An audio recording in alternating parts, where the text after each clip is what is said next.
the iconic Casa Loma. That is such an important part of Toronto's culture. Kiwanis Club of Casa Loma actually brought it out of extinction in 1937. We took it over and became stewards of this great cultural iconic castle here in Toronto. The Kiwanis Club of Casa Loma was originally the Kiwanis Club of West Toronto, and it was chartered in 1921. And for a few years, they had no place to actually set their roots. In 1911, Sir Henry Pellet built Casa Loma, a house on the hill, and he and his wife, they had a wonderful life in the castle. However, unfortunately, he was in arrears in his taxes and he went bankrupt. So the city came along and said, you know, you either pay your taxes or you have to move out. And so his misfortune was the Kiwanis Club's fortune. He moved out and everything moved out with it, and it fell into disrepair. The city advertised that Casa Loma was up for lease. President-elect Bill Bothwell said, why doesn't the Kiwanis Club take it over? We could then have a permanent clubhouse and we can turn it into a tourist attraction. And that's what they did.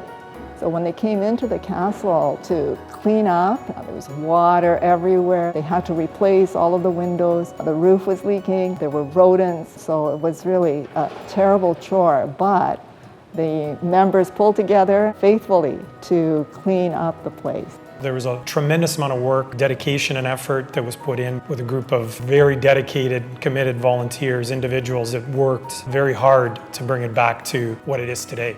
They volunteered to sell tickets, to take people on tours, and to maintain the premises.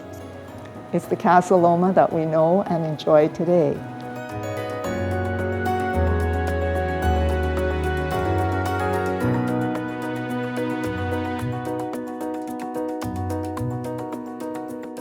Through the Kiwanis Club's volunteerism, they managed to return the castle to its former glory and create a heritage tourist attraction which has become a landmark in the city of Toronto.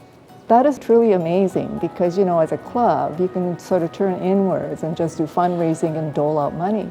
But, you know, they were very aware people. They knew what was happening within the community, the world, and they addressed the needs. When we became stewards of the castle, it allowed us as a service organization to have the financial resources to invest back into Toronto. And all of that revenue that was generated, Kiwanis put it back into the community in hundreds of service projects and many causes over the decades.